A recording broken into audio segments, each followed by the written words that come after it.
नमस्कार. महासागरच्या खरीखरीमध्ये मी सुजाता आपले स्वागत करते. आजकाल वृत्तपत्रात क्लेशदायक किंवा भीतीदायक बातम्या मोठ्या प्रमाणावर प्रकाशित होत असतात. डोळ्यांना सुखावणाऱ्या, मनाला आनंदी करणाऱ्या बातम्या शोधाव्या लागतात. मात्र आज मनाला सुखावणारी, समाधान देणारी बातमी वाचून खूप आनंद झाला. तसा तो आनंद होणे स्वाभाविकच आहे. दिवंगत बाबा आमटे आणि त्यांची सुविद्य पत्नी साधनाताई यांनी 75 वर्षांपूर्वी सामाजिक बांधिलकी किंवा प्रतिबद्धतेच्या भावनेने चंद्रपूर जिल्ह्यातील वरोरा येथे महारोगी सेवा समितीची स्थापना केली. या दीनदुःखितांच्या सेवा करणाऱ्या संस्थेला सरकारकडून उपचार आणि रुग्णांच्या पुनर्वसनासाठी अनुदान मिळते.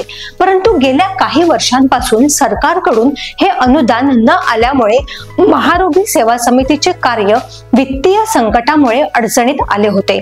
संस्थेच्या यंदाच्या अमृत महोत्सवी वर्षात आर्थिक संकट आल्यामुळे या समितीने सामाजिक संस्थांना व उदार हस्ते दान करणाऱ्या दानदात्यांना काही दिवसांपूर्वी सहकार्याचे आवाहन केले होते. या संस्थेचे सचिव म्हणजे संस्थापक बाबासाहेब आमटे यांची चिरंजीव डॉक्टर विकास आमटे यांनी अर्थमंत्री अजित पवार यांना ही बाब निदर्शनास आणून दिली.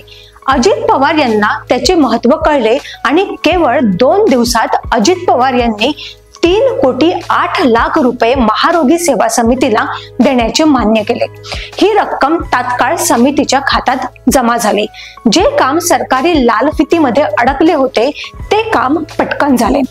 सरकारच्या एकूणच कारभाराबद्दल सर्वांनाच ठाऊक आहे, पण त्याबरोबरच अजित पवार ही काय चीज आहे, त्यांची कार्यशैली, तत्परता आणि योग्य ठिकाणी योग्य निर्णय घेण्याची क्षमता याचा प्रत्यय यावेळी सर्वांनाच आलेला दिसला. केवळ 2-3 दिवसात थकलेली सर्व रक्कम मिळाल्यामुळे संस्थेच्या अमृत महोत्सवी वर्षात अजित पवार यांनी मदतीची अमृतधारा वर्षवून ज्या लोकांची सेवा केली त्यामध्ये महारोगी सेवा समितीच्या जवळपास 1500 पुनर्वसित, कुष्ठरोग मुक्त, विकलांग, निराश्रित, अनाथ, परित्यक्त्या, ज्येष्ठ आणि मानसिक विकलांग आणि त्यांच्या अपत्यांची देखभाल करण्यात येते.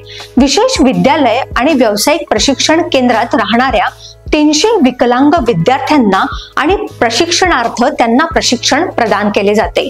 या संस्थेच्या सहाय्यासाठी पु ल देशपांडे सारखे मदत महर्षी सदैव तत्पर असत. अनेक साहित्यिक आणि कितीतरी संस्था या कार्यासाठी सढळ हाताने मदत करतात.